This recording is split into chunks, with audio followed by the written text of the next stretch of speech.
চাঁদা না দেওয়ার কারণে যে আমার বাগানটা নিঃস্ব করে দিব আমি কল্পনাই করতে পারি নাই। আমরা যদি পেটের দায়ে আত্মহত্যা করি, রেঞ্জ অফিসার, বিট অফিসার দায়ী।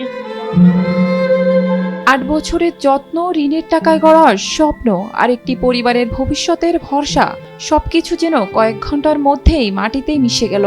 যে কমলা গাছগুলোর ডালে আর কিছুদিন পরেই ঝুলে থাকার কথা ছিল সোনালী ফল, সেখানে এখন ছড়িয়ে আছে কাটা ডালপালা আর নীরবতা। ধ্বংসস্তূপের মাঝখানে বসে সালমা বেগম শুধু দেখছিলেন কিভাবে একদিনে হারিয়ে গেল তার জীবনের সবচেয়ে বড় স্বপ্ন। বিশ্বাস করেন, আমাদের এখন আমরা যদি পেটের দায়ে আত্মহত্যা করি, রেঞ্জ অফিসার, বিট অফিসার দায়ী। বন বিভাগের উচ্ছেদ অভিযানে প্রায় ১২০০টি ফলন্ত কমলা গাছ কেটে ফেলার অভিযোগ উঠেছে। ক্ষতিগ্রস্ত সালমা বেগমের দাবি, এনজিও থেকে ঋণ নিয়ে ১৫-২০ লাখ টাকা ব্যয়ে ৮ বছরে গড়ে তোলা এই বাগানই ছিল তার পরিবারের একমাত্র বড় আশার জায়গা। আমরা ঘরের ৬-৭ জন পরিবার, আমাদের বেশিরভাগ কালিঞ্জির সব মানুষ চাষাপুষা। কেউ বেশি শিক্ষিত না যে চাকরি করি, চাকরি করার টাকা দিয়ে এই ঋণগুলো শোধ করব। কিভাবে আমরা এই ঋণগুলো শোধ করব? আমাদের মরা ছাড়া আর কোনো উপায় নেই। আর যদি আত্মহত্যা করি, আমরা ঋণের দায়ে, পেটের দায়ে সম্পূর্ণ দায় beat officer, range officer, BCS cadre. এই যে হচ্ছে বিসিএস ক্যাডারের কাজ। আর যে ১৫-২০ লাখ টাকা ঋণ আসি, আমরা এই ৮-৯ বছর ধরে বাগান করি। আমাদের সার, ওষুধ, চারা লাগানো, কাজের মানুষের খরচ, এই ঋণগুলো আমরা কোত্থেকে দিব? ধ্বংসস্তূপের মাঝে বসেছিলেন সালমা বেগম। চারদিকে পড়ে আছে কাটা গাছের ডালপালা। যেসব গাছে আর কয়েক সপ্তাহ পরই ফল ধরার কথা ছিল, সেগুলো এখন শুধু স্মৃতি।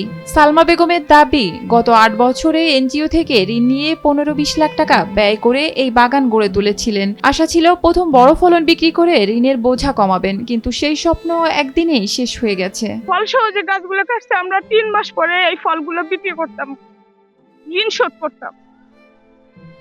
এখন আমাদের এই ঋণের কি উপায়? আমাদের তো মরা ছাড়া আমরা আর কোনো রাস্তা কোথাও দেখি।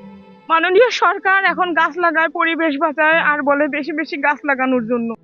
যে আপনার সরকারি কর্মকর্তারা, আমরা যে গাছ লাগাইছি চাষাবাদ করে খাওয়ার জন্য, আপনার সরকারি কর্মকর্তারা, বিসিএস ক্যাডার এক একজন, এই দেখেন তাদের নমুনা।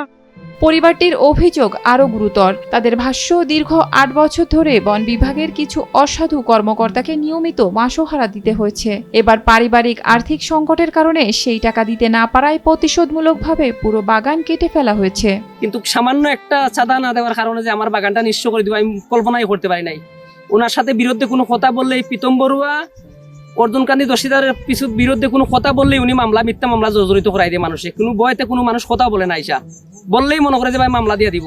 এখন আমি তো ওনার বিরুদ্ধে একটা কথা বলার কারণে উনি আমার কাছে সাদা চাইছিল। এটা আমি একটা দরখাস্ত করছিলাম যে তুমি সেখানে সবাই সাদা চাও আমার কাছ থেকে। সরকার তো হয়েছে গাছ বাঁচাও, পরিবেশ, গাছ লাগাও, পরিবেশ বাঁচাও। এইটার বিরুদ্ধে একটা দরখাস্ত দেওয়ার কারণে অতর্কিতভাবে আমার কোনো নোটিশ ছাড়া আইসা আমার বাগান নিঃস্ব করে দিছে। যদি আজকে তাকে সাদা দিতাম আমি, তাইলে আমি তারা ঠিক ছিলাম, আমার বাগান ঠিক থাকতো। আমি সাদা না দেওয়ার কারণেই আমার বাগানটাও ঠিক নাই, আমিও ঠিক নাই। সালমার স্বামী আলিমুল্লাহ বলেন, আমরা ৮ বছর ধরে এই বাগানকে সন্তানের মতো লালন করেছি। এখন আমাদের হাতে শুধু ঋণ আর সামনে অনিশ্চিত ভবিষ্যৎ। আমি এখন কি, আমার কোয়ার কোনো ভাষা নাই বা কি কইতাম, আমার নিঃস্ব হয়ে গেছি এখন। আমার কোনো বলার ভাষা নাই। আজকে আমি এই রাস্তায় নেমে গেছি বাগানটা কইরা। যদি আমাদেরকে কোনো নোটিশ দিত, তাইলে আমরা বাগানের গাছটা চারাটাও দেখছি সরাইয়া না বিক্রি হলে কিছু টাকা আমি ঋণমুক্ত হইতে পারতাম।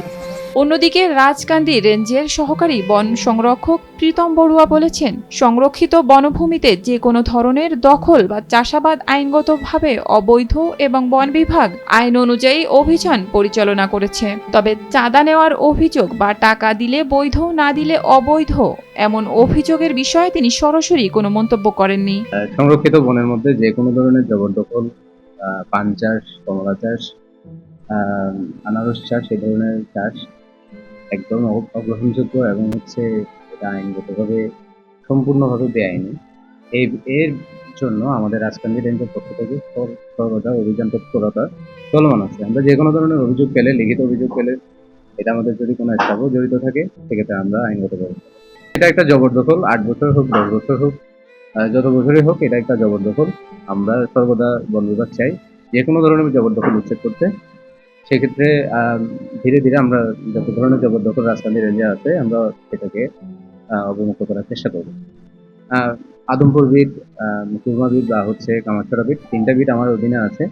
সেক্ষেত্রে কোনো বিটে যদি কারো কোনো কর্মকর্তার ছত্রছায়ায় বা কোনো কর্মকর্তার আম, কোনো কর্মকর্তা গাফিলতির কারণে যদি কোনো পাঞ্জন্য হয় নতুন করে গড়ে ওঠে, সেক্ষেত্রে আমরা খতিয়ে দেখে আইনগত ব্যবস্থা নিব। এবং যদি কেউ লিখিত অভিযোগও দেয়, আমরা সেই কর্মকর্তা বা কর্মচারীর বিরুদ্ধে আইনগত ব্যবস্থা। স্থানীয়দের মধ্যে এ ঘটনায় নানা প্রশ্ন দেখা দিয়েছে। তাদের ভাষ্য, যদি বাগানটি শুরু থেকেই অবৈধ হয়ে থাকে তাহলে রোপণের সময় কিংবা 1-2 বছরের মধ্যেই কেন কোনো ব্যবস্থা নেওয়া হয়নি? 8 বছর ধরে গাছ বড় হতে দেওয়া হলো, আর ফল ধরার সময়ই কেন উচ্ছেদ অভিযান চালানো হলো? মনে করো আরো 3টা মাস বাদ দিয়ে আমরা ফসলটা বেচতাম পারি, এই সময়টা গিয়ে আমরা বাগানটা খাচ্ছি একবারে চুরমার করে লইছে সাদা না দেওয়ার কারণে।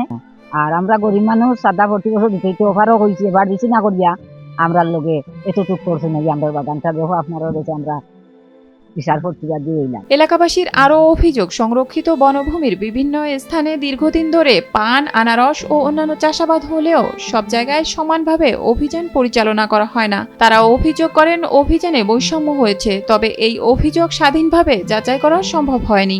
আমার পাশাপাশি বাগান, এই বাগানটা বহুত কষ্ট করে বাগানটা সব বিলিরার দিয়ে জায়গা দিছে, সব বিলিরারেই বাগানটা গান করে করিয়া খেত কিছু করিয়া খাত।